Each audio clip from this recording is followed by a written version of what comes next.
दोस्तों, उत्तर प्रदेश के संभल जिले का नाम आते ही आपके जहन में दंगा, बवाल और पलायन जैसी घटनाएं नजर आने लगेंगी। लेकिन आपको हम बताते हैं कि जो संभल जिला है उत्तर प्रदेश का, 1947 के बाद से आज तक जलता आ रहा है। कई ऐसी घटनाएं हुई हैं जो दिल दहला देने वाली हैं। अभी उत्तर प्रदेश विधानसभा का मानसून सत्र हुआ, उसमें संभल में जो घटना हुई उसकी एक रिपोर्ट पेश की गई। उसमें कई लोगों के नाम भी आए।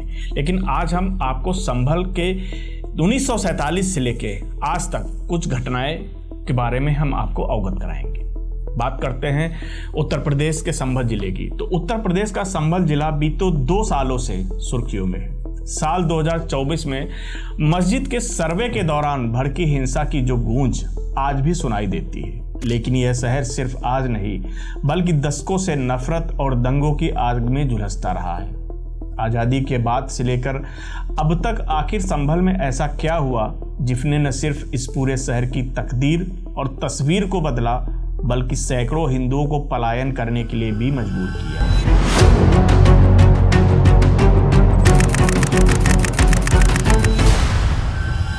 नमस्कार, मैं हूं अनूप मिश्रा। स्वागत है आपका हमारे स्पेशल प्रोग्राम पास्ट अनफिल्टर्ड के एपिसोड नंबर 1 में। आज हम बात करने जा रहे हैं संभल के इतिहास की, जो लगातार आज़ादी के बाद से हिंसा की आग में झुलसता रहा है। लेकिन ये वो पावन धरती भी है जिसे भगवान विष्णु के 10वें अवतार भगवान कल्कि की जन्मस्थली माना जाता है, जहां 68 पवित्र तीर्थ और 19 पौराणिक कुएं मौजूद हैं जो आज भी अपने अस्तित्व की लड़ाई लड़ रहे हैं। यह शहर एशिया के सबसे बड़ी मेंथा ऑयल मंडी और प्रसिद्ध सींग हड्डी हस्तशिल्प के लिए भी जाना जाता है। लेकिन इस समृद्ध और पौराणिक और सांस्कृतिक पहचान के पीछे संभल का एक दर्दनाक और खूनी इतिहास भी है। 15 अगस्त 1947 को जब देश आज़ादी का जश्न मना रहा था, तब संभल की सड़कों पर विभाजन का तनाव रेंग रहा था। उसी दौरान हुई हिंसा में जगदीश शरण नाम के एक हिंदू की मौत हो गई थी। तत्कालीन मुख्यमंत्री गोविंद वल्लभ पंत के दौर में पुलिस ने स्थानीय स्तर पर मामले को दबा दिया, लेकिन यह तो बस एक शुरुआत थी।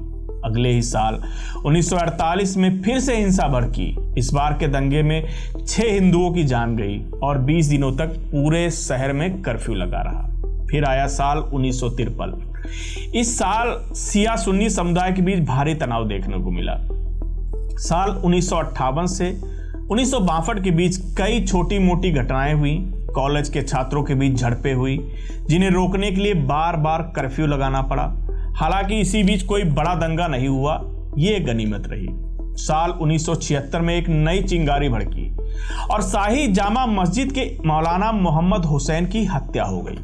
अफवाहों का बाजार गर्म हुआ और भीड़ बेकाबू हो गई। कई मंदिरों को नुकसान पहुंचाने के आरोप लगे।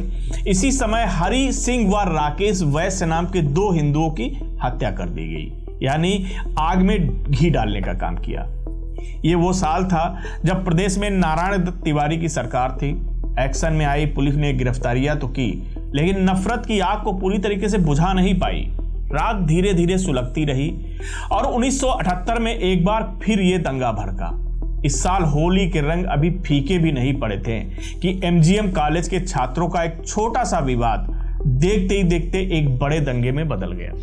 अफवाह उड़ी कि मंजर सफी मारे गए या किसी मस्जिद पर हमला हुआ। बस फिर क्या था, पूरे शहर में लूटपाट, आगजनी और कत्लेआम शुरू हो गया। भीड़ ने मशहूर हिंदू व्यापारी बनवारी लाल गोयल के घर का फाटक ट्रैक्टर से तोड़ दिया और अंदर घुसकर हमला कर दिया। 1978 का यह दंगा संभल के इतिहास की सबसे बड़ा दर्दनाक घटना बन गया, या ये कह सकते हैं कि संभल क्या इस देश की सबसे बड़ी दर्दनाक घटना बन गई। मुख्यमंत्री योगी आदित्यनाथ के दावों और स्थानीय रिपोर्ट के मुताबिक उस एक दंगे में 184 हिंदुओं को मौत के घाट उतार दिया गया था। कई लोगों को जिंदा जला दिया गया। हालांकि उस समय के शुरुआती आंकड़ों में मौतों की संख्या 16 से 24 बताई गई थी। उस समय प्रदेश में जनता पार्टी की सरकार थी। मुख्यमंत्री थे राम नरेश यादव। शहर में 1 महीने से भी ज्यादा समय तक का कर्फ्यू लगा रहा। करीब 160 से ज्यादा एफआईआर दर्ज हुई और 1200 से ज्यादा लोगों को नामजद किया गया। लेकिन न्याय की आस में दशक बीत गए। सबूतों की कमी की वजह से ज्यादातर आरोपी बरी हो गए। इस दंगे का असर यह हुआ कि खग्गू सराय और दीपा सराय जैसे इलाकों में से 40 से 50 हिंदू परिवार अपना सब कुछ छोड़कर पलायन कर गए। संभल में जो हिंदू आबादी कभी 35% हुआ करती थी, वो घटकर करीब 20% या उससे भी कम रह गई। कई मंदिर बरसों के लिए बंद हो गए। खग्गू सराय का एक शिव हनुमान मंदिर तो दंगों के बाद ऐसा बंद हुआ कि उसे खुलने में 46 साल का लंबा समय लग गया। यह मंदिर साल 2024 में खुला, जब संभल हिंसा की जांच हुई। मुख्यमंत्री योगी आदित्यनाथ के प्रयासों से इस मंदिर में खुला और इस मंदिर का पूजा पाठ शुरू हुई। इस मंदिर का जीर्णोद्धार हुआ। साल 1978 के बाद यह सिलसिला रुका नहीं। साल 1980, 1982 और 1986 में यहां फिर हिंसा हुई, जिसमें कई लोगों ने अपनी जान गंवाई।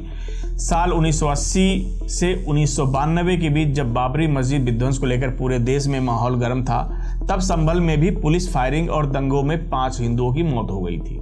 मुलायम सिंह यादव और कल्याण सिंह के दौर में शहर बार बार कर्फ्यू के साये में रहा। इसके बाद 1995, 1996 और 2001 में भी छिटपुट घटनाएं होती रही।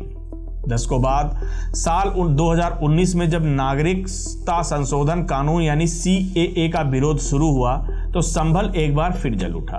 पथराव और पुलिस की फायरिंग में बिलाल और सहरोज नाम के 2 मुस्लिम युवकों की मौत हो गई। मुख्यमंत्री योगी आदित्यनाथ की सरकार ने उस दौरान सख्त रुख अपनाते हुए इंटरनेट बंद कर दिया। कई उपद्रवियों को गिरफ्तार भी किया गया, लेकिन सबसे ताजा और सनसनीखेज हिंसा 24 नवंबर 2024 को भड़की। अदालत के आदेश पर जब 1526 में बनी ऐतिहासिक शाही जामा मस्जिद का सर्वे करने टीम पहुंची, तो माहौल तनावपूर्ण हो गया। याचिकाकर्ताओं का दावा था कि यह मस्जिद हरिहर यानी कल्कि मंदिर के अवशेषों पर बनी हुई है। दूसरे सर्वे के दिन हजारों की भीड़ जमा हो गई। देखते ही देखते पथराव, आगजनी और फायरिंग शुरू हो गई। इस हिंसा में 4 लोगों की मौत हो गई और 29 पुलिसकर्मी घायल हो गए। योगी सरकार ने इस बार बेहद सख्त कदम उठाया। 7 FIR दर्ज की गई और करीब 2500 लोगों को आरोपी बनाया गया। समाजवादी पार्टी के सांसद जियाउर रहमान बर्क समेत कई लोगों पर भीड़ को उकसाने के आरोप लगे। मामले की जांच के लिए न्यायमूर्ति देवेंद्र कुमार अरोड़ा की अध्यक्षता में एक न्यायिक आयोग का गठन किया गया।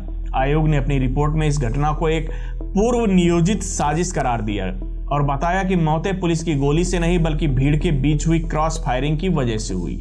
विधानसभा में सीएम योगी आदित्यनाथ ने आंकड़े रखते हुए कहा कि 1947 से लेकर अब तक संभल की सांप्रदायिक हिंसा में 209 हिंदुओं की जान जा चुकी है।